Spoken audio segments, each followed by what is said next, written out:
Sir देखो कि हमने क्या करा है, हमने एक बड़ा डिव बनाया, ठीक है सर, बनाया हमने बड़ा डिव, उसके अंदर क्लास दे दिया कंटेनर, और हमने क्या करा है, इसके अंदर टोटल 7 डिव बना लिए, उनको हमने कुछ बैकग्राउंड कलर दे दिया, ये इनलाइन प्रॉपर्टी है, आपको अलग से फाइल क्रिएट करनी है, उसको अटैच करना है उस फाइल को इसके साथ, और उसके अंदर जाके आपको देना है, ठीक है। हमने कलर्स दे दिया, हमने उनको दे दिया यहाँ पे 0 1 2 3 4 5 6 हमने नाम दे दिया, ठीक है सर। मतलब जो हमारे अंदर के कंटेनर, बड़ा वाला कंटेनर, उसके अंदर छोटे छोटे हमने 7 डिव बनाए, उनको हमने नाम क्या दिया 0 1 2 3 4 5 6, हमें ये चीज समझ आ गई।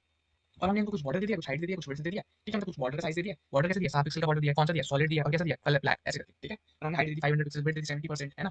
तो हमने ये कर दिया है। और अब हम देखेंगे कि जब हम अपनी फ्लेक्स प्रॉपर्टीज को लगाएंगे तब क्या होता है। अभी हम अगर यहाँ पे देखें तो ये हमारे, ये अपना बड़ा वाला जो हमारा कंटेनर था, और ये जो हमारे छोटे छोटे बॉक्सेस थे, ये छोटे छोटे बॉक्सेस टोटल कितने दिख रहे हैं, 0 1 2 3 4 5 6, टोटल 7 बॉक्स दिख रहे हैं स्क्रीन पे। अब हम क्या देख रहे हैं कि कंटेनर के साइज से बाहर जा रहे हैं, नहीं।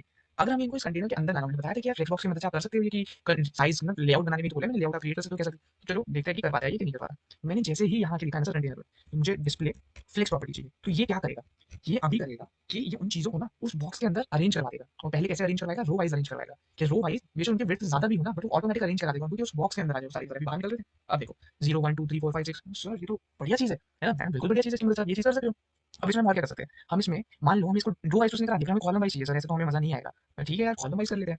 बस आपको क्या करना पड़ेगा, फ्लेक्स डायरेक्शन देनी पड़ेगी सर आपको। ठीक है, फ्लेक्स डायरेक्शन दे देते हैं। फ्लेक्स डायरेक्शन आपने जैसे लिखा, आपको कैसे चाहिए, कॉलम वाइज, कंट्रोल एस। अब देखो सर, तो ये आ गया कॉलम वाइज, बट सर अब ये वाली स्पेस क्यों खाली बची, ठीक है। अब वो कॉलम वाइज अरेंज करवा रहे हैं ना, कॉलम तो ऐसे ही होते हैं, एक कॉलम में उसने सबको अरेंज करवा दिया, ऐसे तो रो वाइज में तो ऐसे अरेंज करवा था, कॉलम वाइज उसने ऐसे अरेंज करवा दिया, ठीक है सर, ये समझ गए। इतनी चीज हमें हुई क्लियर।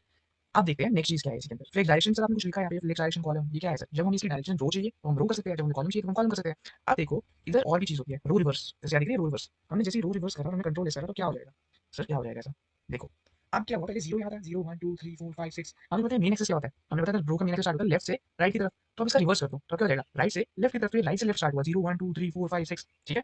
अगर हम इसको कॉलम रिवर्स करते हैं तब क्या होता, ठीक है, हम कॉलम रिवर्स करते थे, अब कॉलम रिवर्स कंट्रोल एस।